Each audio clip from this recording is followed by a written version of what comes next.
When Genghis Khan died in 1227, the enemies of the Mongols let out a collective sigh of relief. They believed the scourge was a singular phenomenon, a barbarian storm it would dissipate with the death of its leader. They were wrong.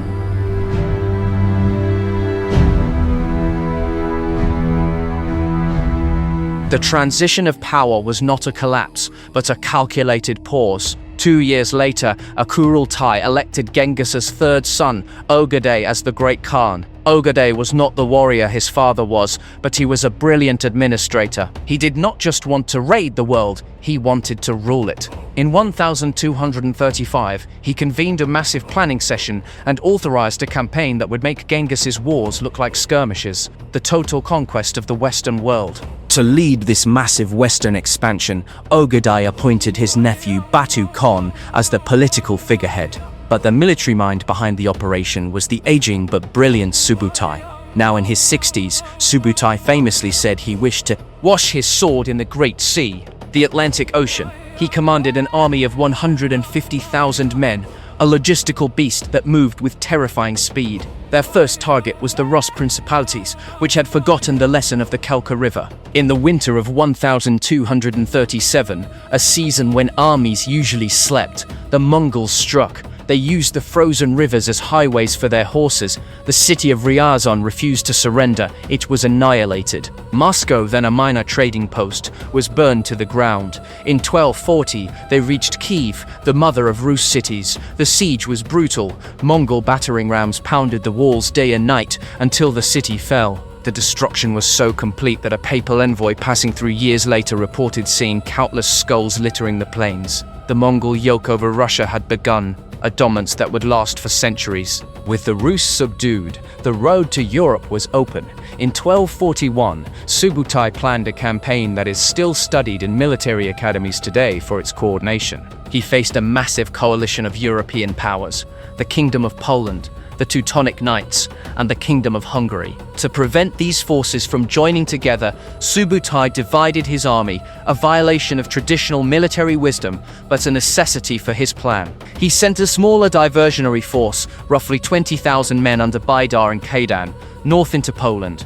Their job was to create chaos and draw out the northern armies. The main force under Batu and Subutai would march south into Hungary to destroy the primary threat, King Bela IV. The two Mongol armies were separated by hundreds of miles of mountains, yet they communicated perfectly via the Yam network, coordinating their strikes to happen within days of each other. The northern Mongol force met the coalition of Polish forces and the elite, heavily armored Teutonic Knights at Legnica. The European knights, confident in their heavy plate armor and direct charge, fell for the classic Mongol trap. The Mongol light cavalry feigned a retreat, drawing the knights away from their infantry support. Once the knights were exhausted and isolated, the Mongols turned. They used smoke to obscure the battlefield, an early form of chemical warfare, and unleashed a storm of armor-piercing arrows. Duke Henry the Pious was killed, and his head was paraded on a spear. The northern threat was neutralized. The diversion was a complete success. 2 days later, the main event occurred 300 miles away in Hungary. King Bela IV had gathered a massive army of nearly 100,000 men and held a strong defensive position across the Sajo River at the Battle of Mohi. The bridge across the river was heavily guarded. A direct assault seemed suicidal. Subutai executed a brilliant pincer maneuver. While Batu Khan attacked the bridge directly to fix the Hungarian attention, Subutai led a detachment secretly downstream, building a pontoon bridge under the cover of night to cross the deep waters. When Batu's forces began to falter on the bridge, the Mongols deployed a terrifying technological surprise.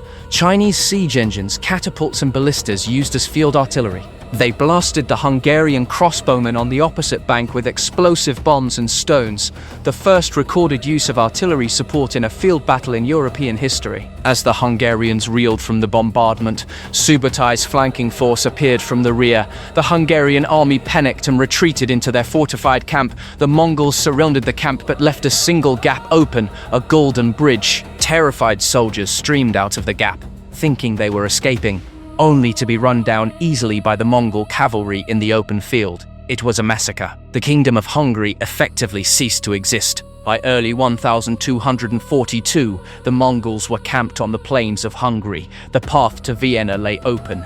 The Holy Roman Emperor was paralyzed with fear. There was no army left in Europe capable of stopping Subutai from reaching the Atlantic. The hammer of God was poised to strike the heart of Christendom. Then, in May 1242, a single rider arrived from the east, exhausted and covered in dust. He carried a message that changed history instantly. Ögedei Khan was dead. According to the Yasa, all princes of the blood and generals had to return to Mongolia for the Kurultai to elect the new Khan. The law of Genghis Khan, which had propelled them to conquer the world, now compelled them to stop. Batu Khan and Subutai turned their horses around and marched east, never to return. Europe had been saved not by steel, but by a heart attack in Karakoram.